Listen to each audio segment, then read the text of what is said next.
Yo, America, hold on to your hats because Trump's at it again, and this time, he's chosen South Africa as his target. Yeah, you heard that right. On February 7th, 2025, our man in the White House decided to freeze all U.S. aid to the land of sunshine and, well, some pretty serious problems too. I mean, we're talking about hundreds of millions of dollars here, folks, all because of what Trump is calling South Africa's land grab.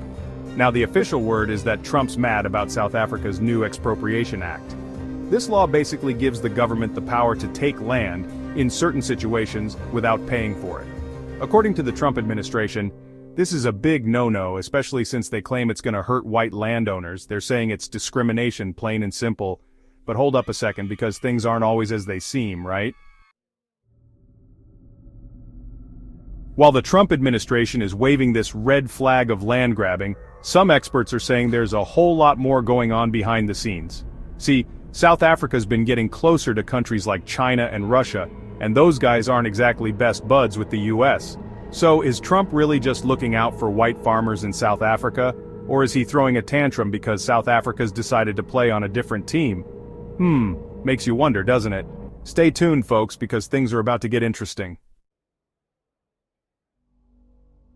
Okay, so we've established that Trump's playing chess with the world, using aid money as his pawns, but while the big guys are busy flexing their muscles, who's really feeling the pain? That's right, the people of South Africa. See, that aid money from the US, it wasn't just going into some government official's pocket, it was doing some real good, especially when it comes to healthcare.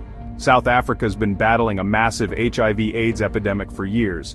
And the US, they've been a big player in providing medication, treatment, and support to millions of South Africans living with the virus. But now, with Trump's aid freeze, those lifelines are at risk. We're talking about potentially millions of people who depend on those programs to survive. And it's not just healthcare. The US aid money was also helping South Africa transition to cleaner energy sources, improve its infrastructure, and boost its tech sector. These are all crucial things for a developing country like South Africa, and now they're left scrambling to fill the gap. So while Trump's busy playing his power games, it's the ordinary people of South Africa who are paying the price. It's a classic case of the little guy getting trampled in the fight between giants. Now, South Africa, they're not just going to sit back and take Trump's punishment lying down, they're sending a high-level delegation straight to Washington. These guys are on a mission to talk some sense into Trump and his administration. They're going to remind them that South Africa is a key player in Africa, a valuable trading partner, and a country with a proud history of fighting for what's right. They'll be pushing hard to protect their trade status under AGOA, the African Growth and Opportunity Act. This act gives South African businesses preferential access to US markets, which is a huge boost for the country's economy. Losing that access would be a serious blow. South Africa's diplomats, they've got their work cut out for them. They'll need to navigate the minefield of US politics, try to appeal to Trump's ego, good luck with that, and somehow convince him to change his mind. It's a tough task, but South Africa is known for its resilience.